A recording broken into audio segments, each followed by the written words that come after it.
have pulled off the upset, the 6th seed beating Vegas. Tell me you felt it the second the buzzer hit.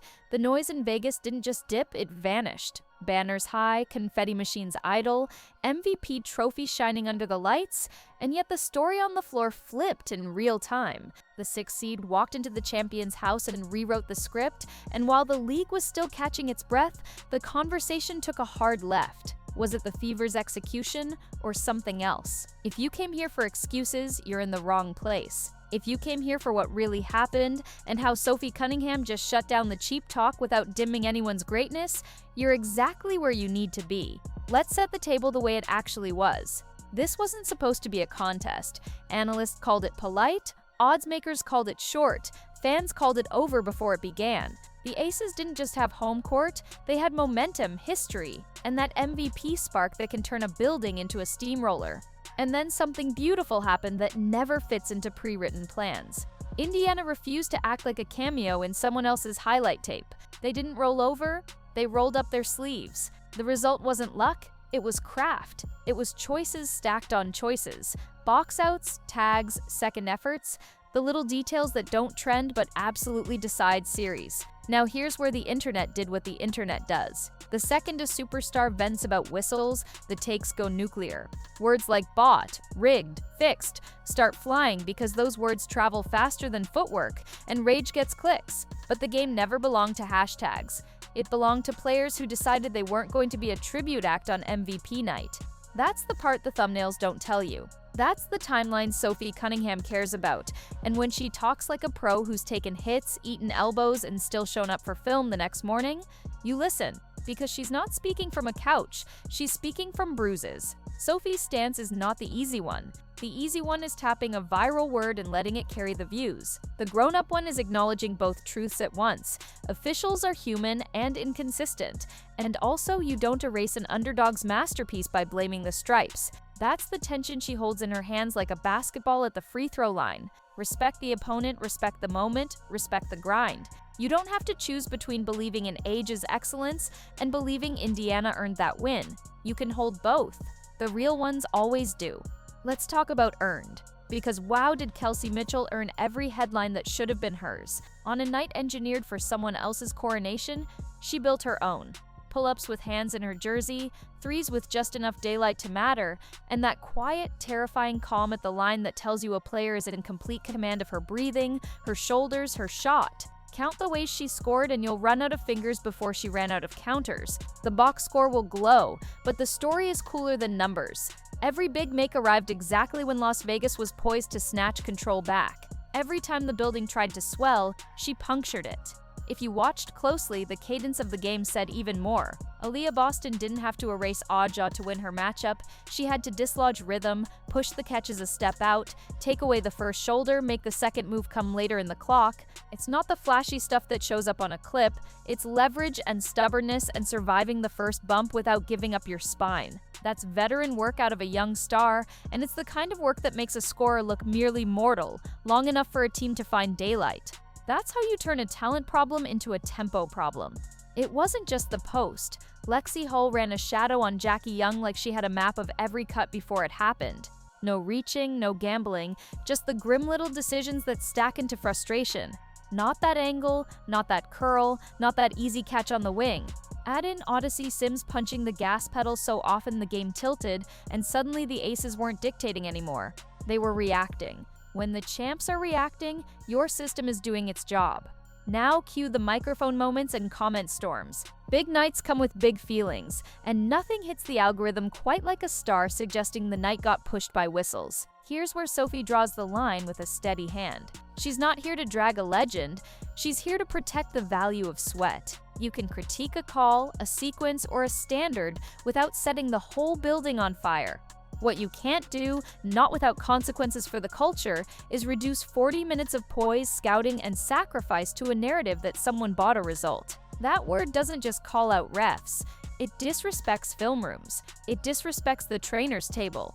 It disrespects the bench that stayed ready even when nobody outside their own locker room believed they'd be needed. And yet, listen closely, Sophie's not carrying water for officials either. She's lived through the rough ones. She knows contact that gets let go one quarter and tagged the next can tilt a possession, a run, a win. Her message is maturity, not muzzle. Ask for higher standards. Ask for clearer points of emphasis. Ask for the transparency that turns heat into progress. But don't erase the work. Don't toss grenades that explode over the very athletes you're trying to respect, because those grenades don't distinguish between opponents and teammates. They blow up belief. There's something bigger at play too, something that separates teams that spike from teams that sustain. After an upset, the easiest lie to believe is that the whistle owed you. That lie tastes sweet and then makes you slow. Sophie's urging the exact opposite. Control what you can repeat. Defensive stance is portable. Early tags are portable. Sprint habits are portable. The schedule can't take those from you, and the whistle can't either. Keep your edges sharp, and the next game won't need saving rhetoric. It will need the same sturdy little decisions you made tonight. Because make no mistake, the next game is a different animal. Championship teams metabolize losses. They come back with pressure releases, with sets that slot into easier early touches, with angles that whip Jackie back into rhythm before a defender can get set. They target what hurt, and they make you prove it wasn't a one-off. That's why the blueprint Indiana laid down has to be more than a vibe. It has to be a checklist. Meet at the point of attack with 2 feet in the ground. Take the first cut away with your body, not your hands. Lock into your shell when the paint gets crowded. On offense, accept that attention is coming to Kelsey's workspace and be greedy about your spacing. Rotate the star role if you must. Keep the star standards. If you want to understand Sophie's energy, it's this: earn it again. Don't get lost in comments, get lost in counters. If the aces ramp up traps on the wings, punish with slips and 45 cuts. If the transition defense tightens, make them pay with drag screens into second side actions that force a long closeout. This is what separates a one-night roar from a 2-game chokehold.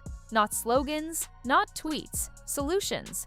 Look back at how the Fever ate in the paint when everyone assumed they'd starve there. That wasn't a whistle miracle.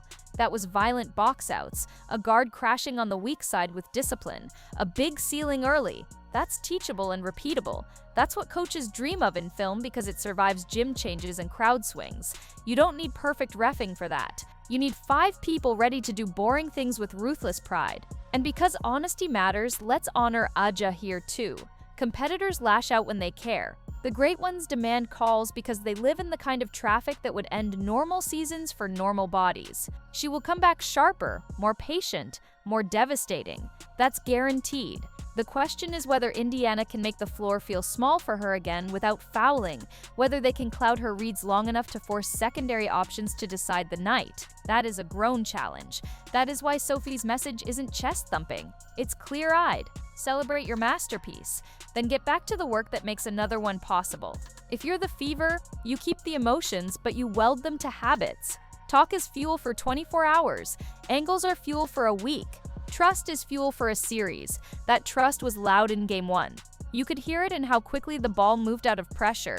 You could see it in the way role players took shots like stars because the room told them they were allowed. You could feel it in the composure after Vegas runs, when lesser teams cough up everything they just built. That's what Sophie is defending when she pushes back on conspiracy chatter. She's defending a kind of basketball that can outlast a whistle and outlast a narrative. Here's the truth about controversies. They get clicks and then they get old. The only thing that survives is the way you played. Think back to every iconic run you respect. It's never the presser. It's the possessions. It's the stubbornness of stance. It's the screen set like promises. Indiana found that flavor, and the most dangerous thing they can do now is trade it for arguments. Keep your identity. Guard your identity. Guard it harder than you guard a lead. Because a lead can disappear in 2 threes, but identity keeps your next 10 possessions honest. So where does that leave the butt game energy? Where Sophie always leaves shortcuts, outside the locker room. We all want a league that gets better at officiating, at transparency, at owning tough nights. Ask for it. Hold them to it. But don't sell the sweat of women who just pulled off the cleanest ambush of the season. Don't paper over Kelsey's footwork clinic with a headline that pretends 34 points fell out of a sky full of whistles. Don't ignore a rookie legend in Boston who just made an MVP work for dinner. Don't pretend Lexi didn't spend a whole night erasing comfort. You can love a so and still tip your hat to a defense that made her human. Adults can do both. Here's the part that should terrify the bracket. Belief spreads faster than doubt. If Indiana bottle this version of themselves, the urgent feet, the quiet solutions, the we over me, then Game 2 turns into a referendum on who can repeat their character, not just their makes. That's the series inside the series, and that's the exact kind of challenge Sophie leans toward. You can almost hear her saying it in that desert silence. After the upset, respect everyone, fear no one, earn it again. The next 40 minutes will ask harder questions. Can Kelsey breathe with the added traffic, or does she drag it into water and make it drown? Can Boston win the geography again, or does Aja seize the sweet spots first and turn the whole paint into her office? Can Hull's legs keep writing denials on every cut, or do the aces manufacture early layups to break her rhythm? And when the whistle swings one way for a stretch, because it will, which team keeps their hands off the blender first? That's not a conspiracy, that's composure. If you're riding with the fever, this is your to-do list. Keep your spacing sacred, your tags early, your talks loud. Be first to the floor and last to the excuse. Take the crowd's energy and bottle it as discipline, not as noise. And if you're rocking with the aces, you already know how this movie can twist. Champions rewrite endings. The question is whether Indiana are a plot twist or a full-blown new story.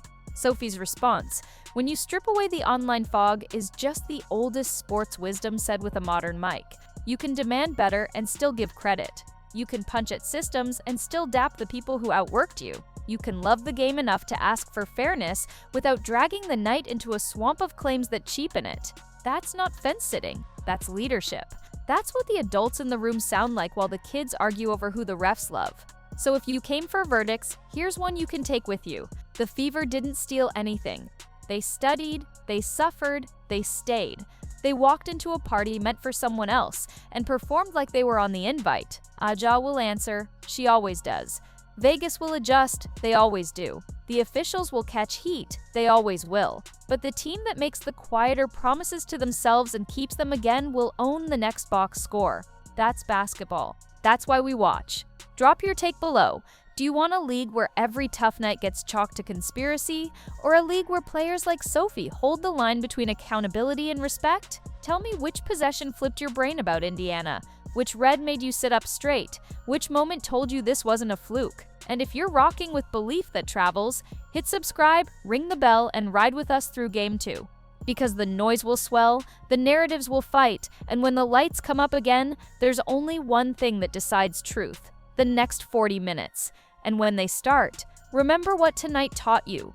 Talk is fast, work is faster. The Fever found the fast stuff, and Sophie just told you how to keep it. The part nobody wants to admit is the part real hoopheads love.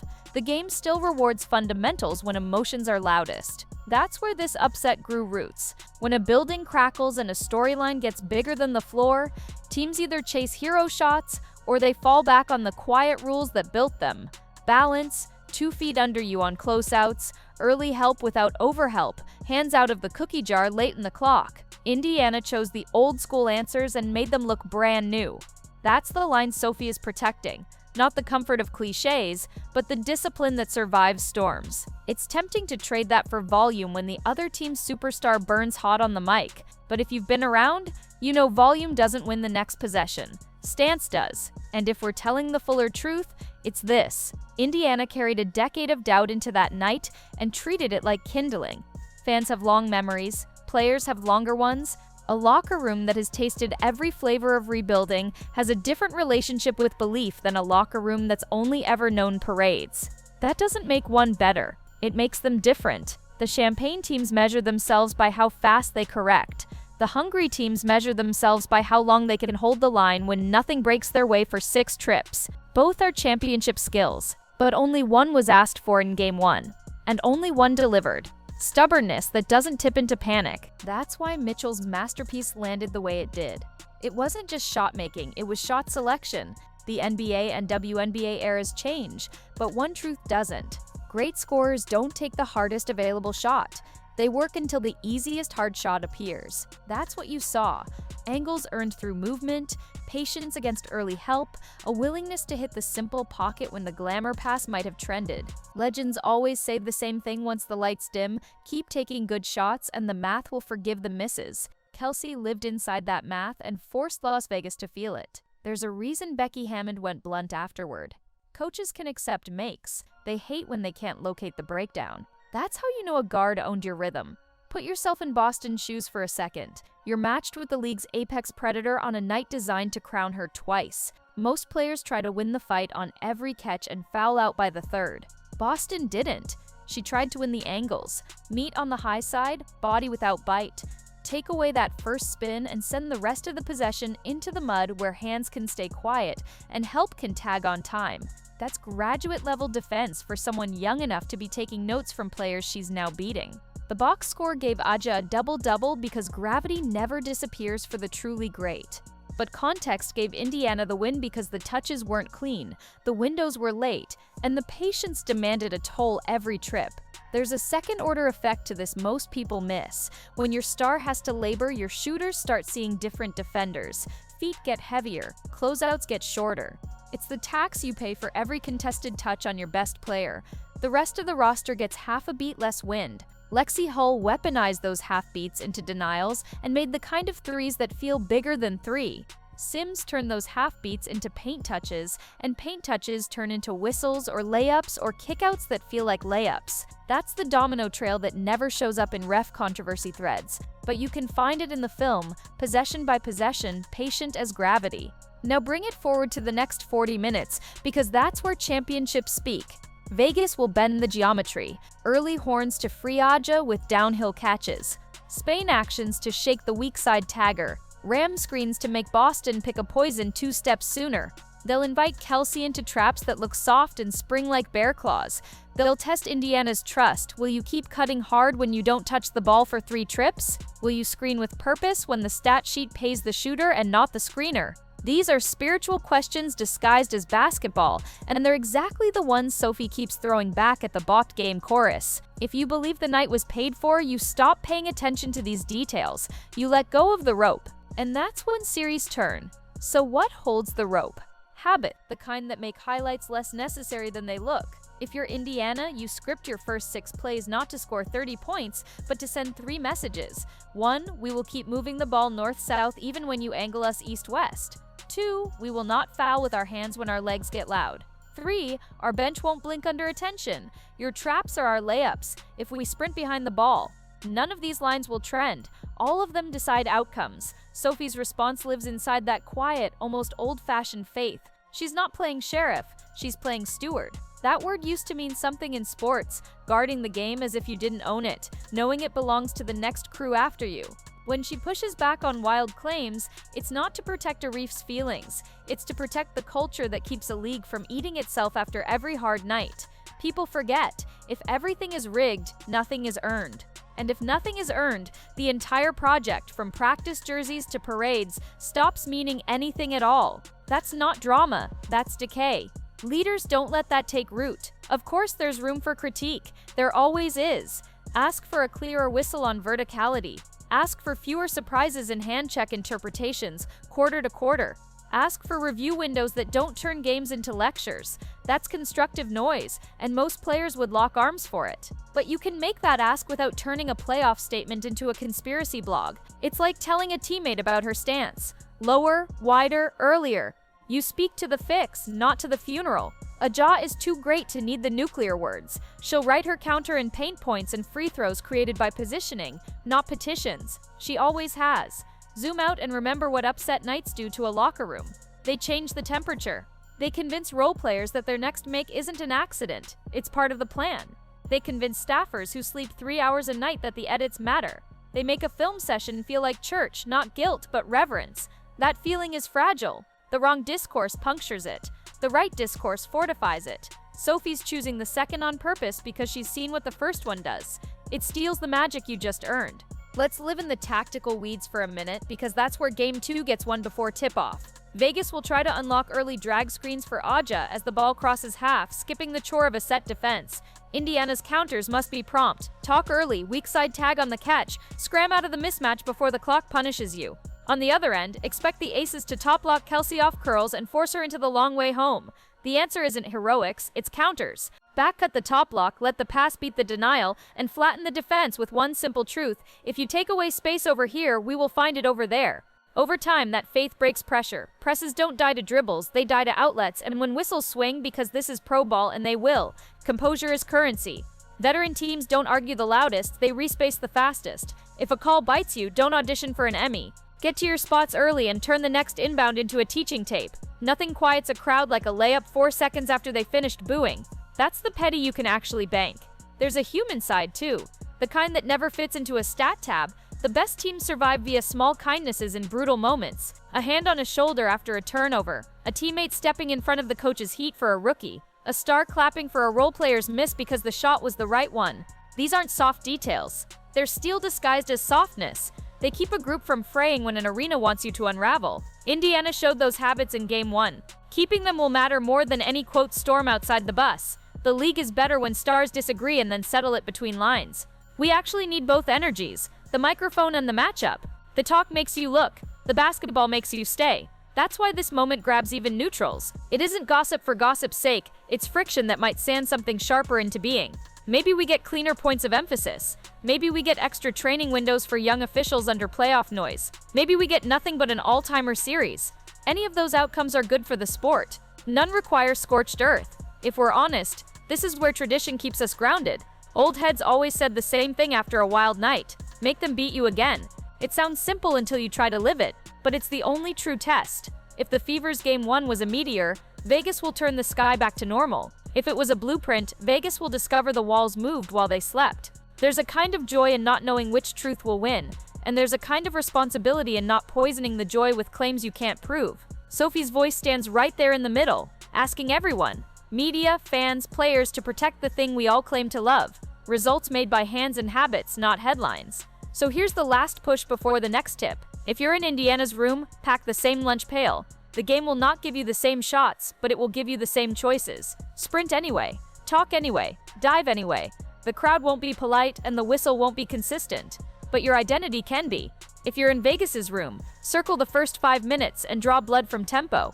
Make the floor small, the decisions immediate, the possession short. Get Aja touches on the move and let the rhythm bounce into your shooters. That's your heritage. That's how champions live after a bruise. And for the rest of us, we get to watch the best version of this sport. Pride without poison, fury without slander, belief without shortcuts. Let the stars talk. Let the refs answer. Let the film decide. Indiana has already given us one memory that will play in that franchise's highlight reel for years. Vegas has already promised to answer the only way royalty knows how. Somewhere between those truths, Sophie Cunningham planted her flag. Respect the work, demand the standard, and put the result back where it belongs, in the next 40 minutes. If you felt any part of that, tell me in the comments which possession turned you into a believer. Was it Kelsey slipping a trap like it wasn't there? Boston standing her ground against the league's storm? Hall's shadow defense writing a sentence across Jackie's night? Or maybe it was the bench's body language, the thing cameras forget to honor, that told you Indiana wasn't here to bow. Drop your moment, stamp your prediction for Game 2, and if you ride with Hoop that values sweat over slogans, hit subscribe. We'll be right here after the horn, measuring truth the old-fashioned way, by the way the ball moved, the way the feet slid, and the way the story earned itself again.